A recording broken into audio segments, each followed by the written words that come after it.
So picture this. AI writing a hit song. No, wait, even better. AI creating life-saving proteins in a lab. And, just for kicks, while it's doing all that, it's debating the ethics of AI. Wild, right? Well, that's where we're headed today, folks. Buckle up, because we're diving deep into the state of AI in 2024. And you're not going to believe this, but we're way past the what-if stage. This stuff is happening right now. No doubt. To navigate this AI jungle, we've got the State of AI Report 2024 from Air Street Capital. They really went all out with this one, digging into everything from those university labs where it all starts to the big money startups shaking things up. What I found fascinating about this report is that it doesn't shy away from the big picture, It's not just about lines of code. It's about how AI is flipping industries on their heads, igniting political battles. Heck, it's making us rethink what it means to be human. Okay, let's break this down a bit.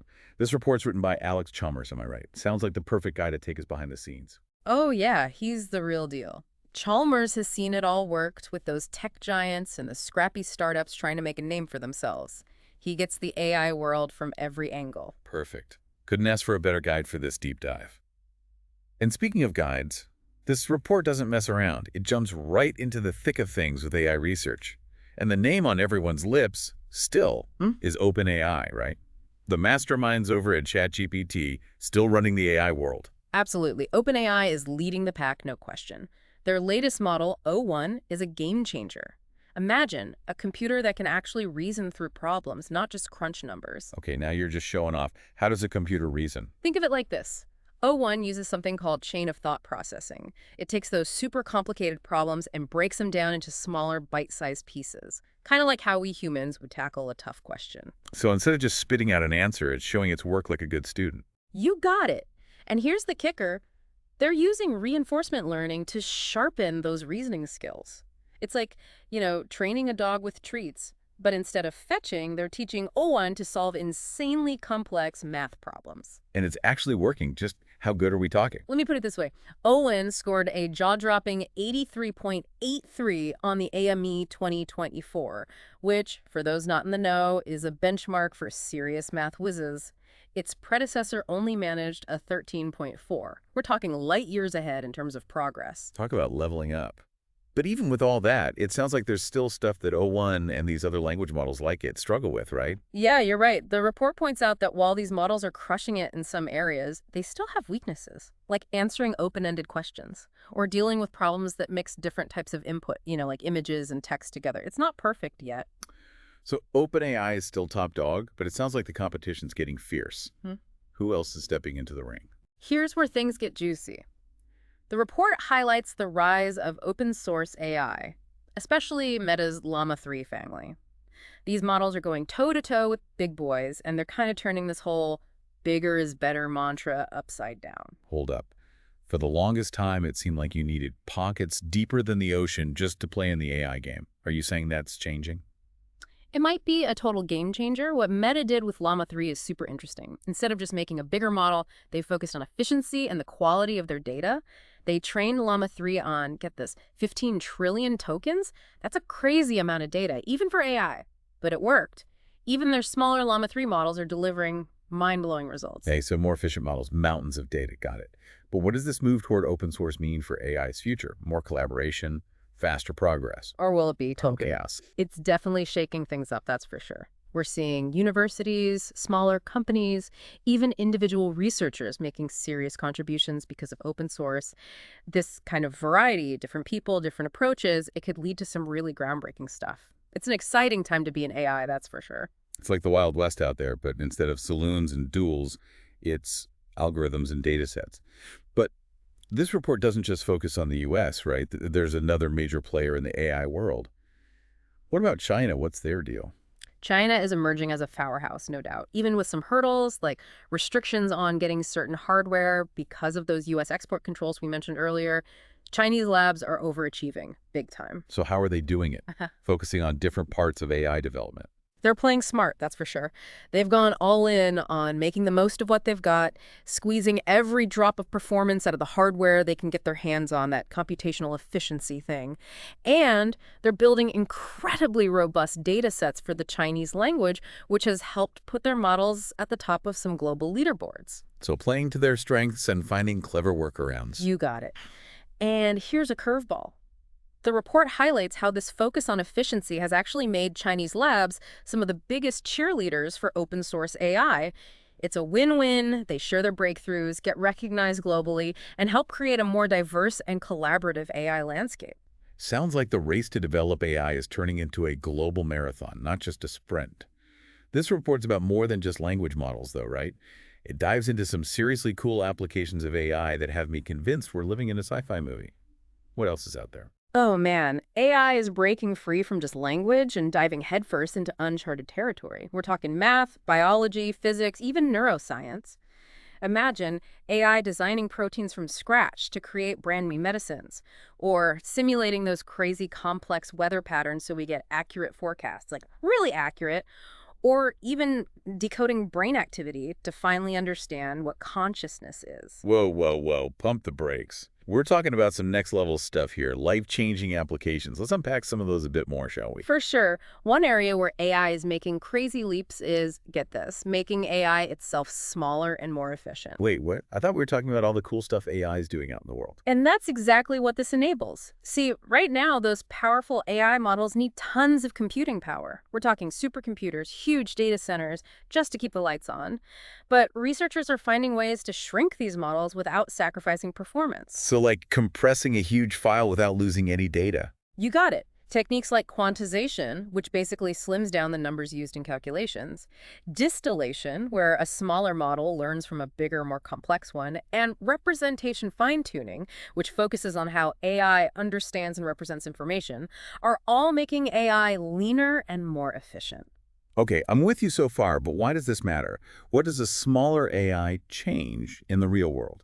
This is where it gets really exciting. A smaller AI means faster processing, less energy use, and, get this, potentially even personalized AI on your smartphone. Hold on. Are you telling me we could have AI as powerful as what's running in those giant labs but on our phones? That's insane. How's that even possible? That's the dream. Imagine having an AI assistant that really gets you, learns your quirks, your preferences, and helps you with all sorts of things, all without needing the cloud or draining your battery in 5 minutes. Game changer. No more waiting for those laggy voice assistants or things to load. This is already blowing my mind, but there's one more area this report touches on that I'm dying to get to.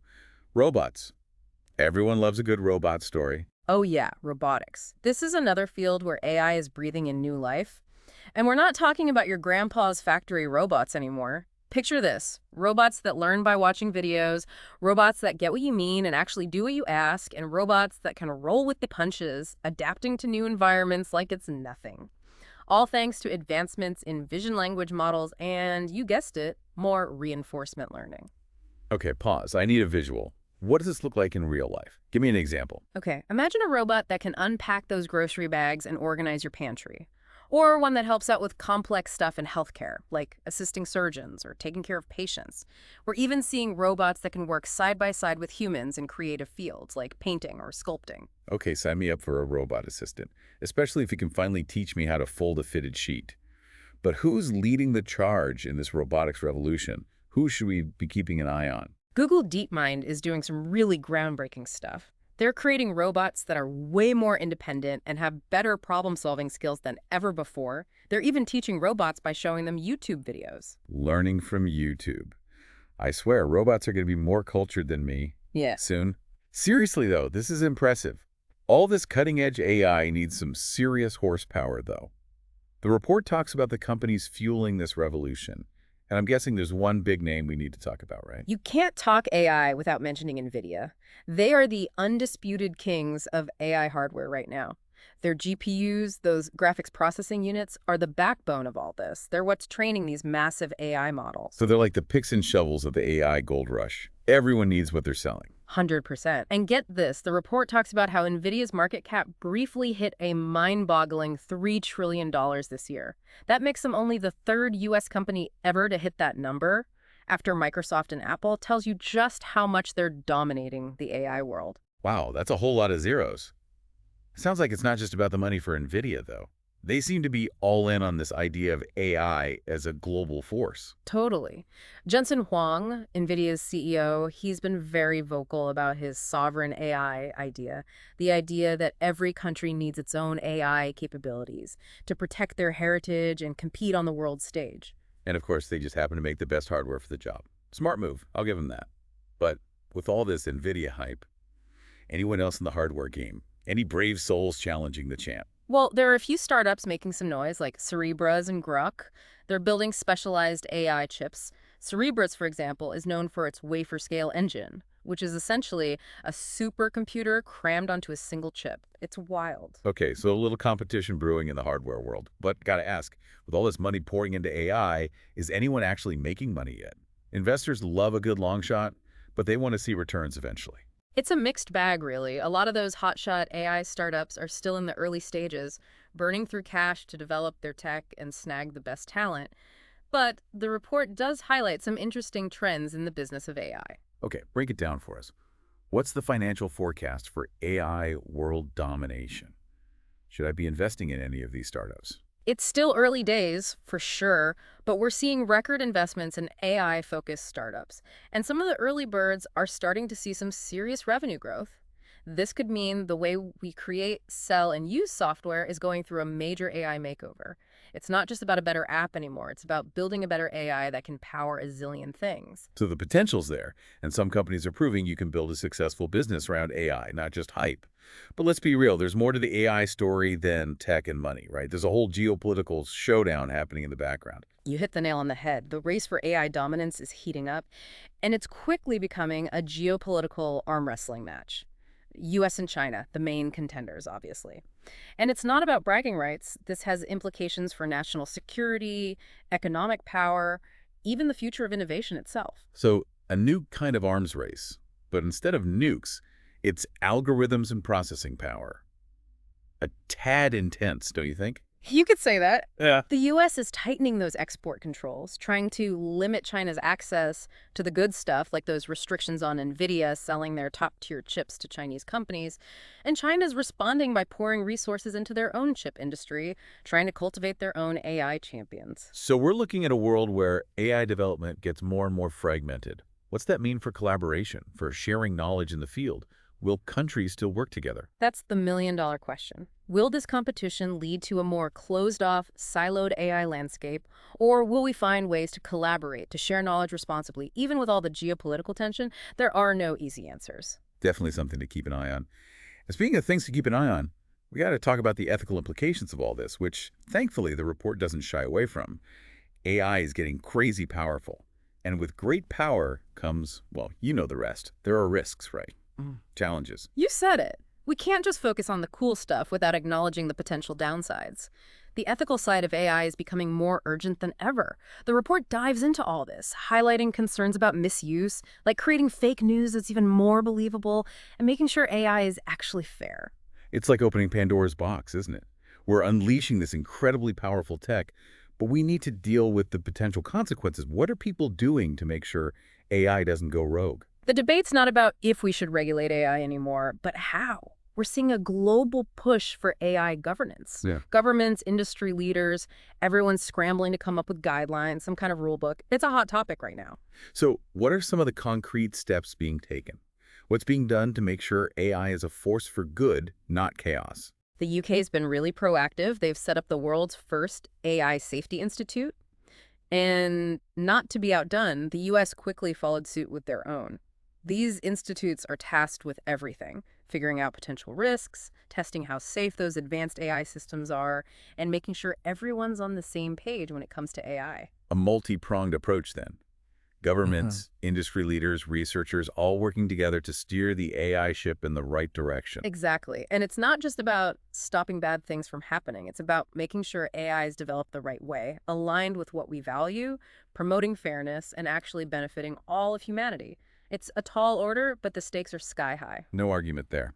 AI is already changing the world faster than we can keep up, and it's only just getting started. And it's not just the big picture stuff either. This report dives into some really specific ways AI is already changing things, real world examples. Remember we were talking about AI in healthcare? Well, this report has a whole section on it. It talks about how AI is being used to design proteins with very specific properties.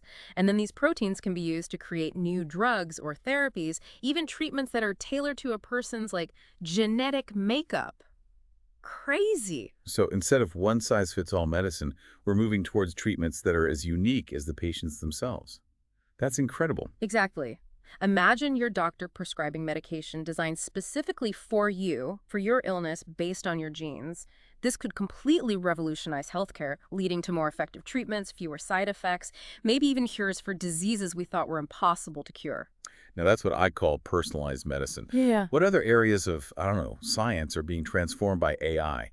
Anything else come to mind? Another big one is understanding and predicting those really complex systems. Take weather forecasting, for example. Oh man, don't even get me started on the weather app. Always wrong. Tell me about it. AI is trying to fix that, though. So traditional weather models, they rely on these complex simulations, which are a huge pain to run and take forever. But AI is changing the game.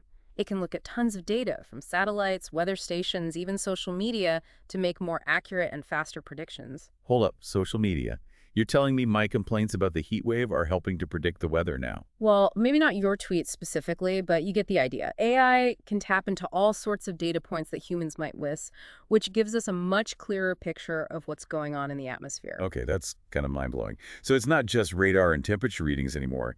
AI is connecting the dots in ways we can't even imagine. Exactly. And it could have huge implications. More accurate forecasts could help us prepare for those crazy weather events, make agriculture way more efficient, even improve air traffic control. We're also seeing AI being used in other complex systems, like climate modeling, financial markets, even predicting traffic in cities. It's like AI is becoming this master puzzle solver, right? Yeah. Seeing patterns and making connections that would take us like forever to figure out. But let's go back to those smaller, more efficient AI models we were talking about earlier. This report suggests that development could have a massive impact on robotics, right? Absolutely. Smaller models mean we can actually put that powerful AI directly onto the robots themselves, no more relying on huge data centers. And that opens up a whole new world of possibilities for how smart and independent robots can be. Okay, so I'm picturing a robot that's not just following orders, it's actually thinking for itself. Instead of Oh. being tethered to the cloud, it can make decisions on the fly, learn from its environment, all that good stuff. Exactly. And that's super important for robots that need to operate in environments that are constantly changing, unpredictable places. Think search and rescue missions, exploring dangerous areas, or even just navigating a busy city street. So we're not just talking about robots building cars and factories anymore. We're talking about robots that could explore other planets, rescue people from disasters, maybe even make me a decent cup of coffee in the morning. Now you're getting it, and that's what's so exciting. The possibilities are endless. It really is incredible how far robotics has come. For a while there, it seems like robots were stuck doing the same repetitive tasks in factories, and now we're talking about robots that can learn, adapt, even interact with the world in a way that seems, I don't know, almost human. That line between science fiction and reality is definitely getting blurry, especially when you're talking about AI and robotics. But amidst all the excitement, we can't forget about the potential downsides. And the report doesn't shy away from that either. Right. It's the classic two sides of the same coin situation, right? Powerful technology, big potential for good, big potential for not so good. So let's talk about those concerns. What's keeping AI researchers and ethicists up at night? What are the big worries? One of the biggest is fairness. Because these AI models are trained on mountains of data, we need to make sure that data is actually representative and unbiased.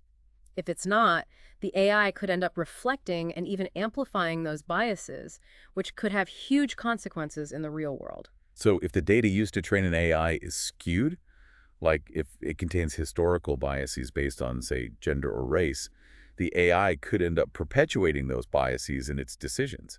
That's a scary thought. Exactly. And that could have really serious implications, especially if we're talking about using AI for things like hiring, loan applications, even in the criminal justice system.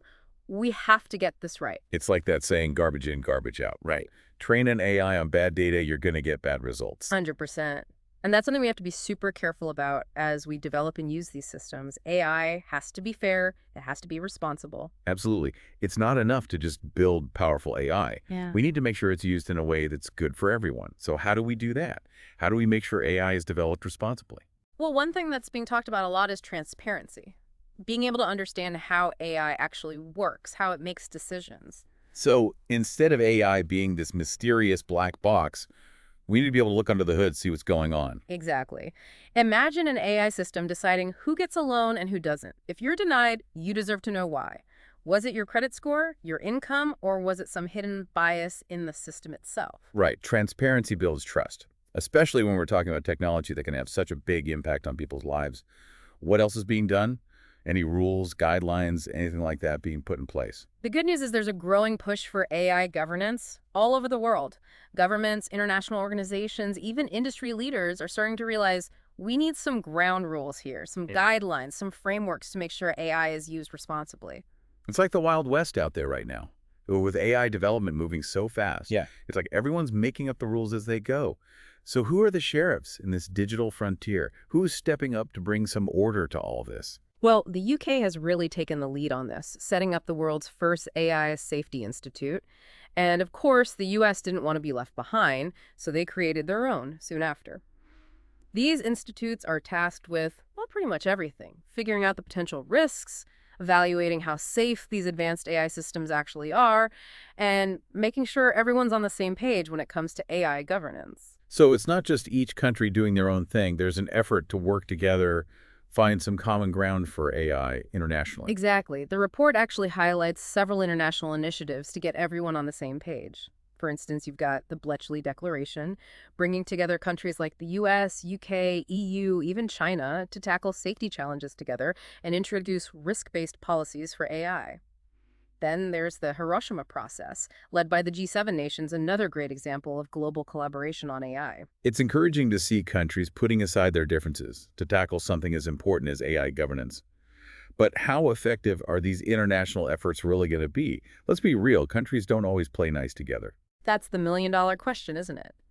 The report acknowledges that these are still early days, and there's a long way to go before we have strong international regulations for AI that everyone respects. Plus, there's that inherent tension between those who want to be super cautious, heavily regulating AI development, and those who think too much regulation will stifle innovation. Finding the right balance is tricky, to say the least. It's like walking a tightrope, trying to encourage progress without letting things get out of hand. Not an easy task. But while these big international efforts are crucial, the report also looks at how individual countries are approaching AI governance, right? Because each country probably has its own perspective on this, its own priorities. Absolutely. Each country is approaching this in its own way, shaped by its own political landscape, its values, its economic goals. There is no one-size-fits-all solution here. Could you give us some examples? What are some of the different approaches that are emerging around the world? Sure, take the European Union, for example. They're known for having a very, let's say, comprehensive approach to regulation, and AI is no exception. Their AI Act is a great example. It aims to regulate AI systems based on how risky they are. Higher risk systems, like those used in healthcare or law enforcement, those face much stricter rules, while there's more flexibility for lower risk AI. Of course, there's still a lot of debate about the specifics of the AI Act and how it will actually be enforced. So the EU is trying to find that balance, protecting people while also letting innovation thrive. What about the US? What's their approach? The U.S. has gone with a more decentralized approach. It's a mix of things: executive orders, guidelines from different agencies, even laws at the state level. For instance, President Biden issued an executive order, 42110, which basically tells federal agencies to prioritize AI safety and security, but it doesn't impose any sweeping regulations on the private sector. So a bit more flexibility in the US, letting innovation breathe a bit while still trying to address those potential risks. Exactly. It'll be interesting to see how these different approaches play out over the next few years. It's still early, but the decisions we make now will have a huge impact on the future of AI. It's like we're writing the rule book as we go, which is exciting, but also kind of scary when you think about it.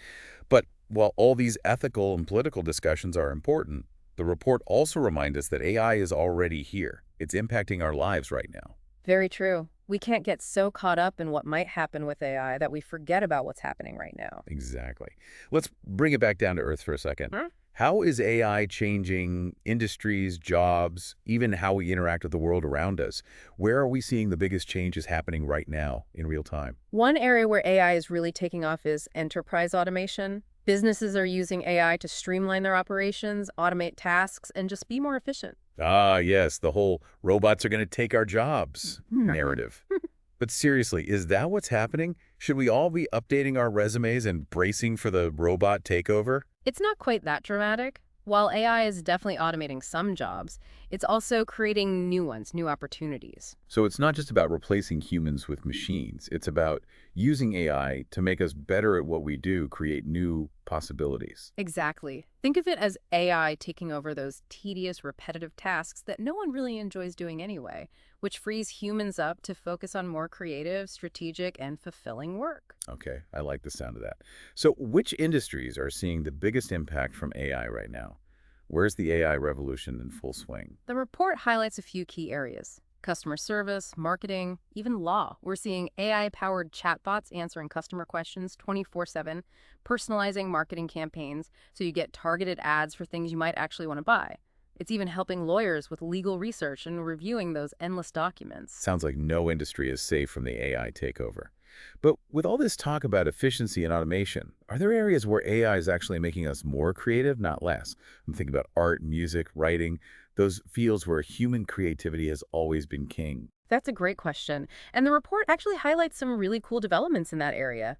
One example is the rise of AI-powered tools for artists and musicians. Oh, really? So instead of AI trying to replace artists, it's giving them new tools, new ways to push creative boundaries. Exactly. There are AI tools that can generate musical ideas, create those crazy visual effects you see in movies, even help artists collaborate in new and exciting ways. That's amazing. So AI as a creative partner, not a replacement. I like it. It's a really interesting development, and it'll be fascinating to see how this human-AI creative partnership evolves in the years to come. I, for one, welcome our new AI overlords, especially if they can finally help me finish that novel I've been working on. But in all seriousness, with all these advancements, are there areas where AI is still falling short? What are the limitations, the challenges that are preventing it from reaching its full potential? It can't all be smooth sailing, right? Of course not. AI isn't magic, and there are definitely areas where it's still struggling. One of the biggest hurdles is getting AI to really understand and respond to the nuances of human language. Even with all the progress we've made in natural language processing, AI still has a tough time with sarcasm, with humor, with those subtle cues that we humans pick up on without even thinking about it. So AI can write a decent email or summarize a news article, but it's not quite ready to write a screenplay for a blockbuster movie or have a witty back and forth conversation. Not yet, anyway. And that's a major challenge, especially if we want AI to really integrate into our lives and our society. We communicate constantly, it's in our nature. Until AI can truly understand the complexities of human language, its potential will always be somewhat limited. Sounds like there's still a lot of work to be done in that area. But even with these limitations, AI is changing everything so fast, it's hard to keep up. This report does a great job of painting a picture of a future where AI isn't just a tool, it's a fundamental force shaping who we are and how we live. And it's a future that's being shaped right now as we speak. The decisions we make today about how we develop AI, how we use it, how we govern it, those decisions will determine what that future looks like. It's exciting and a little terrifying all at the same time, isn't it? Absolutely. But like they say, knowledge is power. The more we understand about AI, the good, the bad, the potentially ugly, the better equipped we'll be to navigate this rapidly changing landscape. Couldn't agree more. It really does feel like we're on the edge of something massive with AI. So much potential, but also a lot of unknowns, right? No doubt. And the report actually goes out on a limb with some predictions about where AI is headed in the next few years. Some of them are pretty optimistic, like, get this, they think we might see an open source AI model that's even better at reasoning than OpenAI's O1. Wow, that would be huge. Yeah. A win for collaboration, for open innovation, the little guy taking on the giants. But I'm guessing not all the predictions are quite so sunny. What else are they saying? Well, there are some cautionary notes, too. For example, they suggest that those big AI labs might have some tough decisions to make about how they collect data, with privacy concerns growing and all that. Makes sense. We've seen it before, right? Technology gets more powerful, more embedded in our lives, and people start asking tough questions about their data. AI is no different. Exactly. It's a balancing act, figuring out how to push the boundaries without, crossing those ethical lines. Innovation's great, but not at any cost. It's a tightrope walk, for sure. So as we wrap up our deep dive into the state of AI in 2024, I got to ask, what gets you most fired up about the future of AI? And on the flip side, what keeps you up at night? That is the million-dollar question. Honestly, what excites me the most is the potential for AI to help us make those big scientific breakthroughs. Imagine AI helping us tackle climate change, finding cures for diseases that have been around forever, solving world hunger. That's the kind of impact that could change everything. Those are some goals we're striving for. But you mentioned something keeping you up at night. Well, it's that double-edged sword thing again. As optimistic as I am about the good AI can do, you gotta think about the potential for misuse, right? Could AI make inequality worse? Could it erode our privacy even more? Could it lead to new problems we haven't even imagined yet? These are things we can't ignore. It's a good reminder that technology is never neutral, is it? It reflects our values, our choices, our actions. We're not just along for the ride. We're the ones steering the ship, and we have to be mindful of where we're headed. 100%. And that means staying informed, talking about these issues, making our voices heard. We need to demand that AI is developed and used for the benefit of everyone, not just a select few. Love that. We're not just bystanders in this AI revolution. We have a say in how this all plays out. Well said. This deep dive into the State of AI report has been amazing. We've covered so much ground, from the nitty-gritty of research to those mind-blowing applications, and of course, those ethical questions we can't ignore. It's been a wild ride, and honestly, we've only just scratched the surface. There's so much more to explore, and this report is a great place to start. If you really want to go down the AI rabbit hole, I highly recommend checking it out. We'll be sure to link to it in the show notes. And you know us, this isn't the end of the conversation.